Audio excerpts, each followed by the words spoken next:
Someone murdered my whole family. I just got revenge on him. The thing about revenge is that it doesn't heal you. People think that once you settle the score, the pain will vanish, but it doesn't work that way. You're still broken. But at least in my case, the world's a little darker now. Just like me. I don't know when the exact moment was that I lost myself, but it was probably the night I found my family's bodies. My wife, Sarah, and our 2 kids, Jamie and Lily. They were my entire world. Whoever did it didn't even bother to make it quick. They suffered more pain than I could possibly imagine. I spent months hounding the police, demanding updates, tracking every lead they shared with me. I thought that maybe they'd find the guy. Maybe I could let the justice system take care of him, lock him up, let him rot in prison. But then, the investigation stalled. They had a suspect, but no concrete evidence. The system, in all its uselessness, failed me. The monster who tore apart my life was out there, walking around, free to live his pathetic existence while I was drowning in grief. So I took matters into my own hands. It wasn't hard to find him. The streets have their own network of information if you know where to ask. Word got around, and eventually, I got a name. Travis Green. He was the scum who killed my family. He was in debt to some local loan sharks, a lowlife with a history of breaking and entering. But this time, it wasn't about money. No, he enjoyed it. The killing.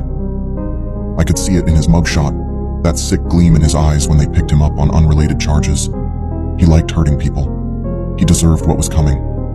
But I wasn't just going to kill him. Death would have been too easy, quick, forgettable. No, I was going to destroy him. It started with little things.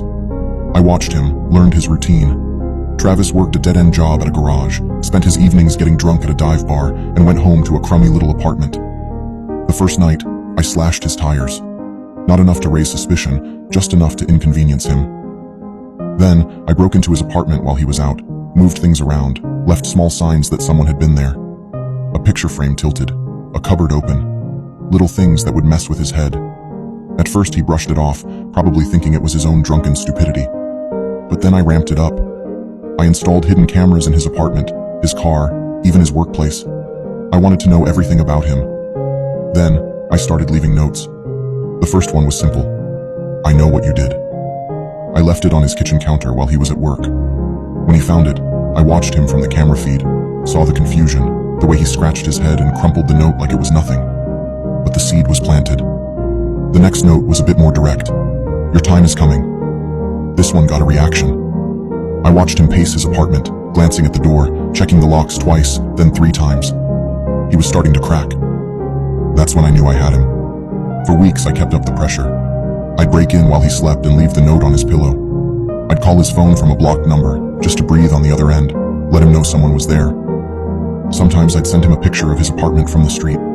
Other times I'd send pictures of him sleeping, his face slack and vulnerable, unaware of how close I was.